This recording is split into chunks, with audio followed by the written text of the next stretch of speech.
کہ تو جب اسلام کی اتنی تعریف کرتا ہے، حضور کی اتنی تعریف کرتا ہے، تو مسلمان ہو گیا تو تیرے لیے اچھا ہے نا۔ تو اس نے جو جواب دیا ہے، اگر ہم وہ جواب سن لیں گے نا، پوری زندگی ہماری شرط سے مریں گے۔ اس نے کہا کہ میں نے جب یہ کتاب میری مکمل ہوئی، بہت سارے اسلامک اسکالر کو میں نے کتاب دی، انہوں نے رائٹ مارک دیا۔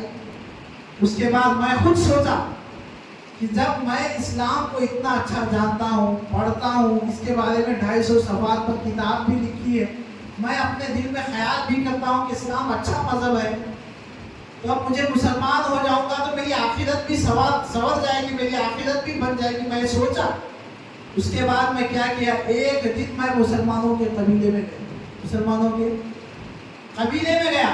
اس کے بعد میں غور کیا کہ جو اللہ عز و جل نے قرآن مجید میں حضور کی سیرت بیان کی ہے، حضور نے جس طرح اپنی اسلامی زندگی گزاری ہے، میں غور کیا ایک دن جا کر مسلمانوں کے درمیان میں کیا حضور نے جو تعلیم دی ہے، حضور نے جو فرمایا ہے، حضور نے جیسی زندگی گزاری ہے، مسلمانوں کے پاس ایسی زندگی ہے نہیں۔ ایک دن کے لیے صرف میں نے غور کرنے کے لیے مسلمانوں میں رہا۔ اب جب میرا ایک دن گزر گیا، اس کے بعد مجھے پتا چلا کہ یہ جو آج کے مسلمان ہیں، اللہ اور اس کے رسول اور قرآن مجید اور حضور صلی اللہ علیہ وسلم کی زندگی سے تعلق انہیں ہے ہی نہیں، تو میں ان کے درمیان جا کے کروں گا کیا؟ آپ مجھے بتائیں، ایک غیر مسلم مسلمان ہونا چاہتا ہے، اس کے لیے اسلام پاک مذہب اس کے دل میں ہے، مگر اس کے لیے آڑ کیا ہے؟ ہمارے اخلاق آڑ ہے۔ حضور کے کردار، حضور کے اخلاق اس کے لیے آڑ نہیں ہے۔ اس کے لیے آڑ کیا ہے؟ مسلمان ہونے کے لیے ہمارا کیریکٹر اسے مسلمان ہونے سے روک رہا ہے، ہمارے اخلاق، ہماری برائیاں اسے مسلمان ہونے سے روک رہی ہیں۔ ہم غور کر کے دیکھیں، اس نے کہا کہ صرف میں نے ایک دن غور کیا اور اس کے بعد مجھے پتا چلا کہ یہ قرآن اور اللہ اور اس کے رسول سے انہیں کوئی تعلق ہے ہی نہیں، یہ تو ایسے لوگ ہیں، ان کے درمیان میں جا کر مسلمان بن کر کیا کروں گا؟ اس سے اچھا ہے کہ میں غیر مسلم ہی سے اللہ ہوتا۔ یہ ہماری پچھلی حالت ہے۔ ہم کہلانے کے لیے مسلمان ہیں، نام ہمارے مسلمانوں والے ہیں۔ جب ہم بولتے ہیں نا، میں آپ سے کہوں گا کہ ہم نام کے مسلمان ہیں، آپ میرے سامنے منہ پر نہ بولے، مگر دل میں آپ کو خیال آتا ہے کہ تاثیر بابا ہمیشہ یہی بات بولتے ہیں۔ اب غور کر کے دیکھیں نا، ہمارا جو قوم ہے، ہماری جو کیریکٹر ہے، ہمارا جو کردار ہے نا، کتنا گرا ہوا کردار ہے۔ بہت سارے دوسرے مذہبوں کو جا کر دیکھیں آپ، جنہیں قرآن عربی میں پڑھنا نہ ہو تو انگلش میں پڑھنے کی کوشش کرتے ہیں۔ اگر انگلش میں نہ آتا ہو تو تیلگو میں لے کر وہ پڑھتے ہیں، دیکھتے ہیں کہ قرآن میں ہے کیا۔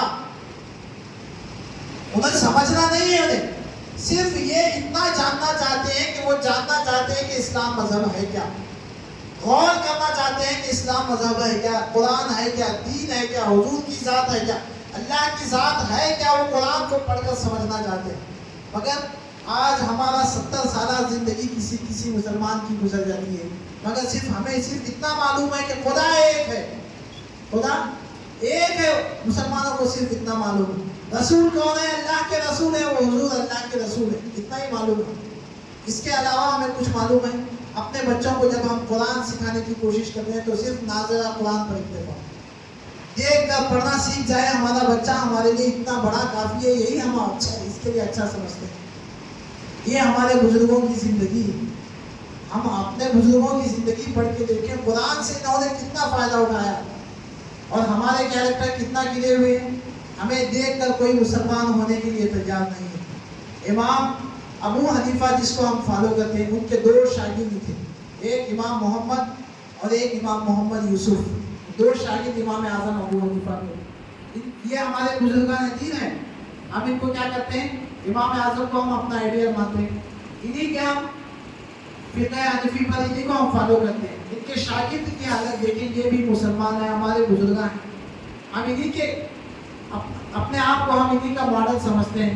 یہ جو بڑے بڑے بزرگان دین ہیں، ان کو ہم اپنا ماڈل سمجھتے ہیں۔ ان کو، ان کی زندگی کو دیکھیں۔ امام محمد رضی اللہ تعالیٰ کا جب انتقال ہوا تو ایک یہودی آیا ان کے جنازے میں، آیا، دیکھا جنازہ اٹھ رہا، اور اس نے کیا سوچا کہ یہ جو مسلمان جنازے کو ہاتھ دے رہے، میں بھی امام امام بہت بڑے امام تھے اس وقت، شریعت کے جو مسائل بیان کرنے کے بہت بڑے امام تھے. تو ایک یہودی آ کر اس نے کیا سوچا کہ میں بھی اتنے بڑے وقت کے امام، مسلمانوں کے امام ہیں، تو ان کے جنازے کو ایک مرتبہ میں بھی کاندھا لے لوں گا. سوچا اس نے، اور سوچ کے کیا کیا، پھر سوچا اس کے بعد خاموش پڑ گیا کہ میں تو یہودی مذہب کا انسان ہوں، یہ مسلمان مذہب کے امام ہیں، میں ان کو کاندھا کیوں دوں. پھر اس کے بعد خیال آیا کہ بڑے امام ہیں مسلمانوں کے، ایک مرتبہ دے دیا تو کیا ہوا، ایک مرتبہ دے لوں گا کاندھا. یہ اللہ عز و جل اگر کسی کو ایمان کی دولت دینا چاہے تو کوئی نہ کوئی راستہ دیتا ہے.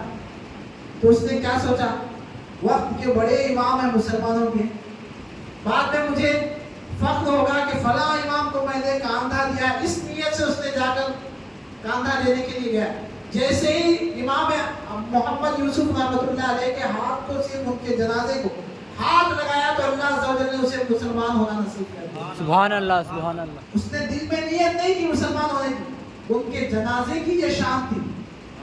ایک مسلمان کی یہ شان ہے کہ کوئی مر بھی جائے، وہ مسلمان اس دنیا سے چلا بھی جائے، اگر کوئی سچا مسلمان ہوگا مر بھی جائے، اس دنیا سے چلا بھی جائے، اس کے جنازے کو پکڑ لے تو وہ بزرگان دین اسے کلمہ پڑھاتے ہیں.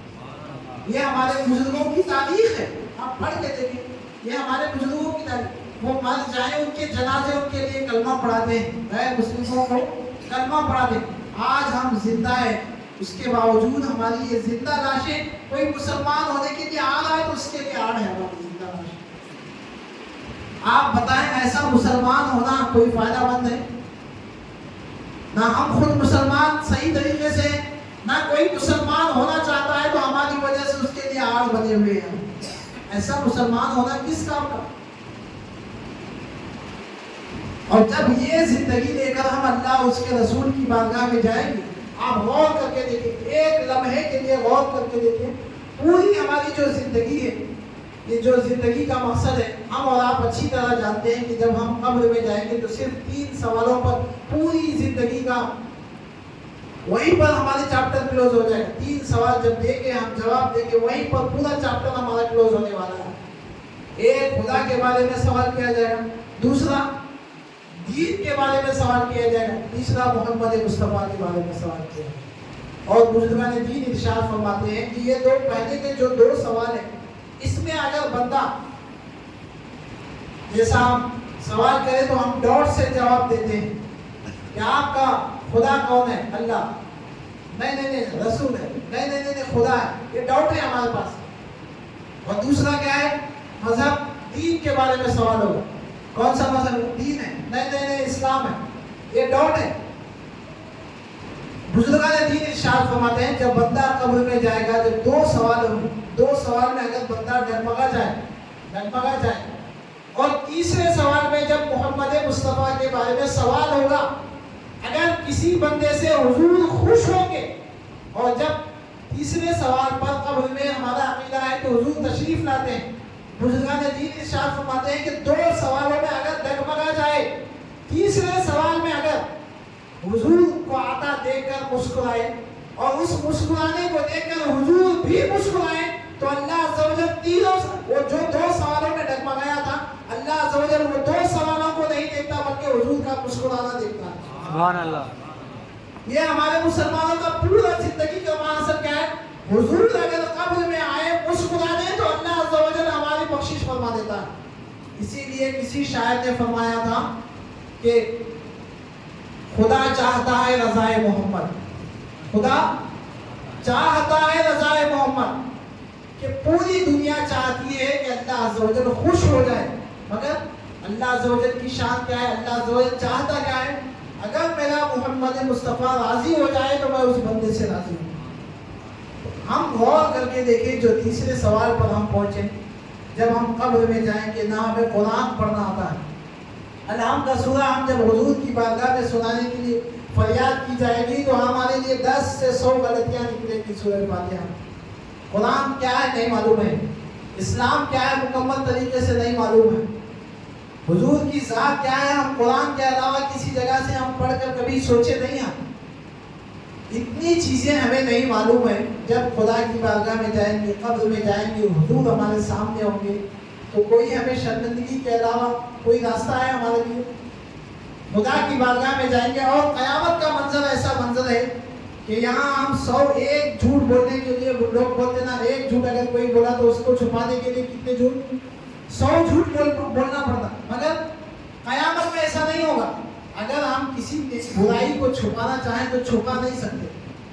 قرآن نہیں پڑھے، اللہ عز و جل ہمیں قیامت کے دن پوچھ لیا کہ قرآن نہیں پڑھے، ہم خدا کی بارگاہ میں کھڑے ہو کر یہ نہیں بول سکتے میں تو پڑھا تھا رمضان میں، بول سکتے ہم؟ آپ بتائیں، بول سکتے ہیں ایسا؟ خدا کی بارگاہ میں یہ بہانہ کر سکتے ہیں؟ قرآن نہیں پڑھا، اللہ عز و جل کی طرف سے سوال ہو، ہم کیا کر رہے ہیں؟ ہاتھ باندھ کے، ادب تو ہے ہمارے پاس، ہاتھ باندھ کے ادب سے بول رہے ہیں اللہ میں قرآن ایک بار پڑھا تھا، ایک بار پوری زندگی میں ایک بار پڑھا تھا، بول سکتے ہیں ہم؟ بولا، آپ بتائیں، بول سکتے ہیں قرآن کے بارے میں، حضور کے بارے میں ہم سوال، جب اللہ کی طرف سے سوال ہوگا تو بول سکتے ہیں؟ اللہ قرآن مجید آپ پڑھ کر دیکھیں، اللہ عز و جل قرآن مجید میں ارشاد فرماتا ہے اذا زلزلت الارض، جو سورہ ہم پڑھتے ہیں اذا زلزلت الارض زلزالہا، ایک دن ایسا آنے والا ہے جس دن اللہ عز و جل زمین کو حکم دے گا، زلزلت الارض زلزالہا واخرجت الارض اثقالہا، کہ زمین اپنے اندر سے مردوں کو نکال کر باہر پھینکے گی، واخرجت الارض اثقالہا وقال الانسان ما لہا، اس دن انسان کیا کہے گا؟ یہ جو چیزیں دیکھے گا، مردے زمین سے نکل کر باہر آ رہے ہیں، زمین نیچے اوپر ہو رہی ہے، یہ چیزیں دیکھ کر کیا کہے گا انسان؟ کیا کہے گا؟ تعجب سے کہے گا وقال الانسان ما لہا، انسان کہے گا اس زمین کو کیا ہو گیا ہے، زمین کو کیا ہو گیا ہے کہ اندر سے مردے اکھاڑ کر پھینک رہی ہے، نیچے اوپر ہو رہی ہے، کیا ہوا؟ وقال الانسان ما لہا یومئذ تحدث اخبارہا، اس دن اللہ عز و جل انسان کے ہر عضو کو، ہاتھ کو، پیر کو حکم دے گا یومئذ تحدث اخبارہا، کہ اللہ عز و جل انسان کے ہر عضو کو حکم دے گا کہ اس کے بارے میں بتائیں۔ آپ کو زبان نہیں دی جائے گی اس وقت، آپ کے ہاتھوں کو دی جائے گی، پیروں کو دی جائے گی، بتاؤ اس نے کیا، انسان کیا نیکی کی ہے، کیا برائی کی ہے، ہاتھ بتائیں گے آپ کے، آپ کہیں گے کہ میں فلاں سے یہ گناہ نہیں کیا ہوں، آپ کا ہاتھ کہے گا چپ بیٹھ، تو نے فلاں دن فلاں گناہ کیا ہے، آپ کے ہاتھ آپ کی گواہی دے گی۔ یومئذ تحدث اخبارہا بان ربک اوحی لہا، ہاتھ اور پیر خود بخود نہیں کہیں گے، وہ خود سے، اللہ اس کو زبان نہیں آئے گی، آپ کو دیکھ کر، آپ کے جھوٹ کو دیکھ کر اس کو زبان نہیں آئے گی۔ کیسے آئے گی؟ اللہ عز و جل نے ارشاد فرمایا آگے یومئذ تحدث اخبارہا بان ربک اوحی لہا، ہاتھ اور پیر کو اللہ حکم دے گا، اس لیے اس کو زبان آئے گی۔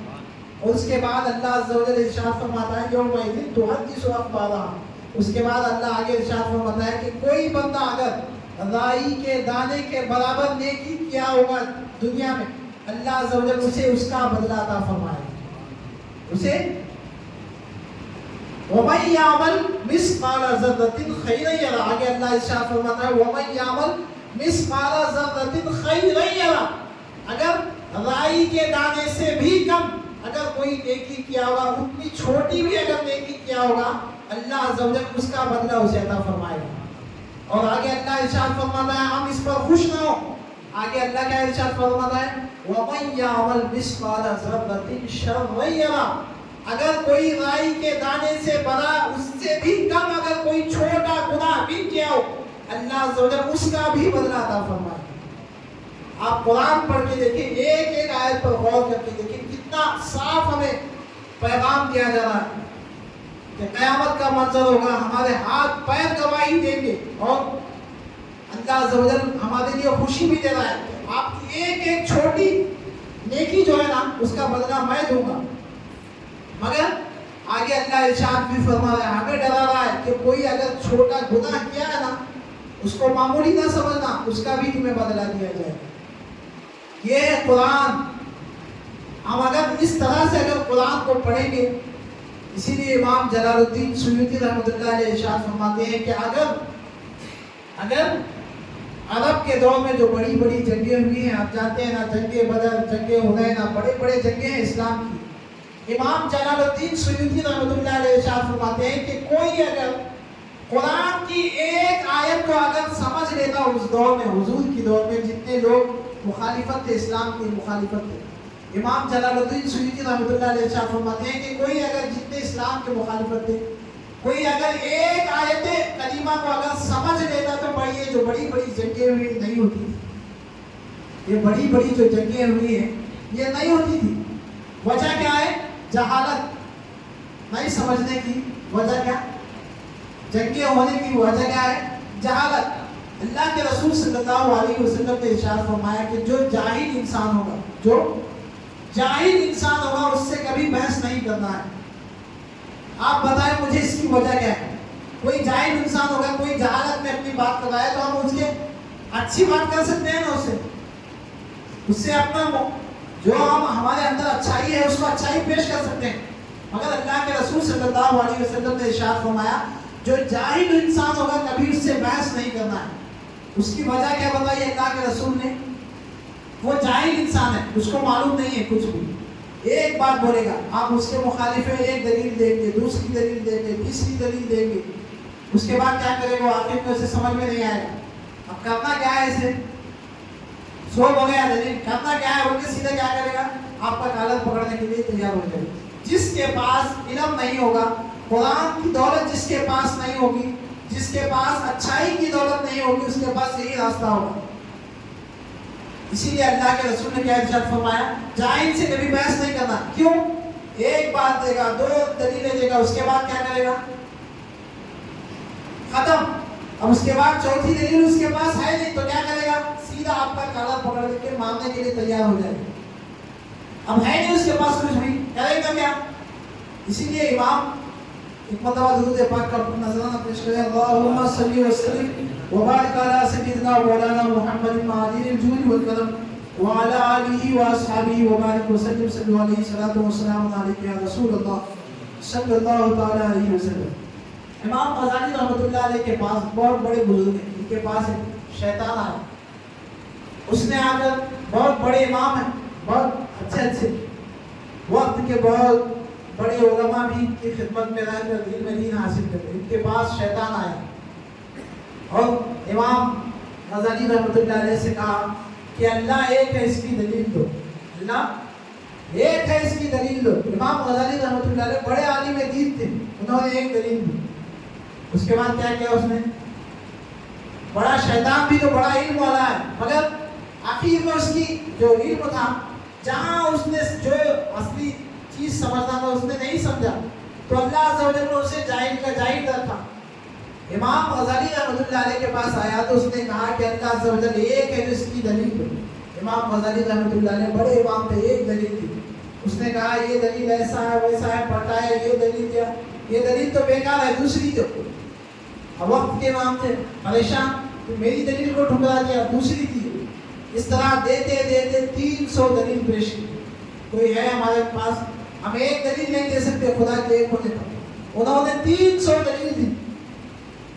اب شیطان بھی پریشان ہے، اب اس نے کہا کہ 300 دلیل اس نے دی ہے، اس کے بعد کہا کہ 300 دلیل، اب اس کے پاس دلیل نہیں ہے شیطان کے پاس۔ اس نے کہا کہ میں یہ دلیل بھی نہیں مانتا، یہ جو 300 دلیل دی ہے یہ دلیل بھی نہیں مانتا۔ اب امام غزالی رحمۃ اللہ علیہ کے پاس کوئی دلیل نہیں ہے، 300 دلیل دی ہے، اور کیا دیں گے خدا کے ایک ہونے پر؟ اب پریشان ہے۔